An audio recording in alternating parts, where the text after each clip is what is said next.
Christian persecution in America like you have never seen before.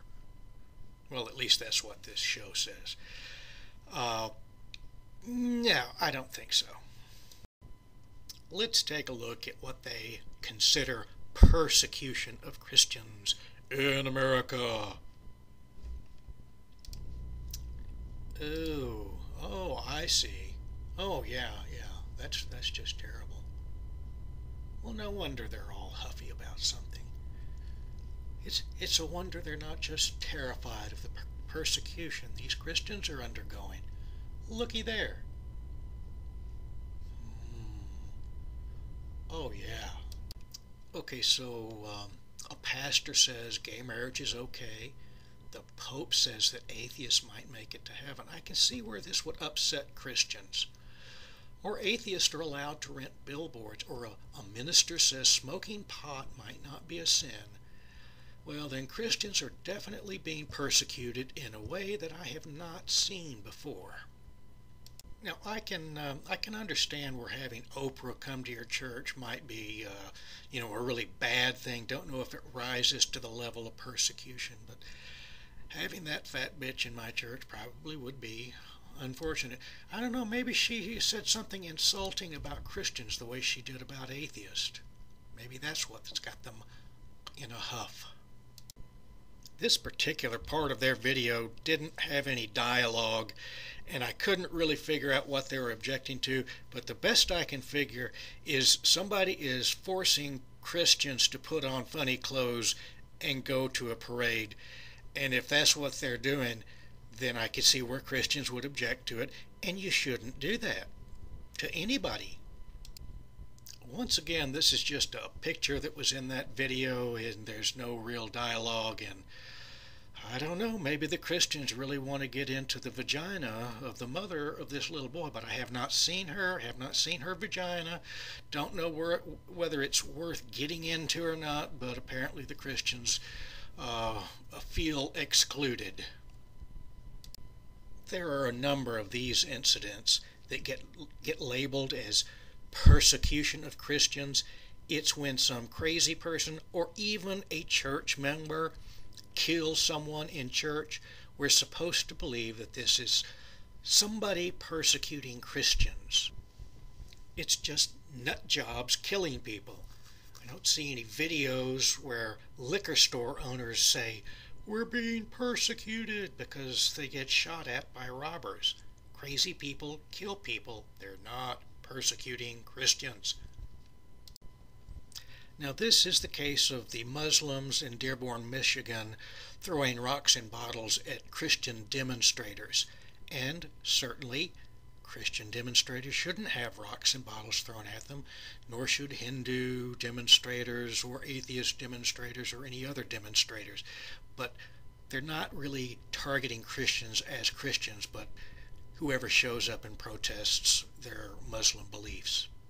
We once were, we are no longer a Christian nation. Yeah, I really think Obama probably ought to proclaim that we're not a Muslim nation, a Hindu nation, a Sikh nation, or a godless humanist nation. That way we can all be just as oppressed as the Christians because we're not a Christian nation. A lot of this video is just cases of street preachers and other people who are not conforming to noise ordinances, amplification of sound ordinances and other ordinances. I can't really tell from all of the stories that they refer to whether anybody is being treated unjustly, but it seems to be mostly a case that Christians don't want to comply with the same laws, same rules and regulations that everybody else does. And then they say they're being persecuted. I don't know that that's always the case, but for most of what I've seen, it seems to be what's really going on here. This is Arizona pastor Michael Salmon. He claims that he is being persecuted and has been jailed for holding Bible studies in his home. He's lying. He told the city he was building a garage in his backyard, and instead he built a church.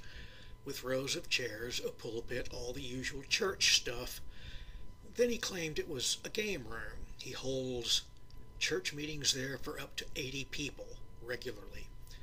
And he built a paved parking lot for all the people. He does collect offerings at the church services, and he calls it Harvest Christian Church. He also claims tax exemption for the property as a church, while telling the city that it's not a church for zoning and building code purposes. He was sentenced to 60 days of jail for building code violations. This is not persecution of Christians.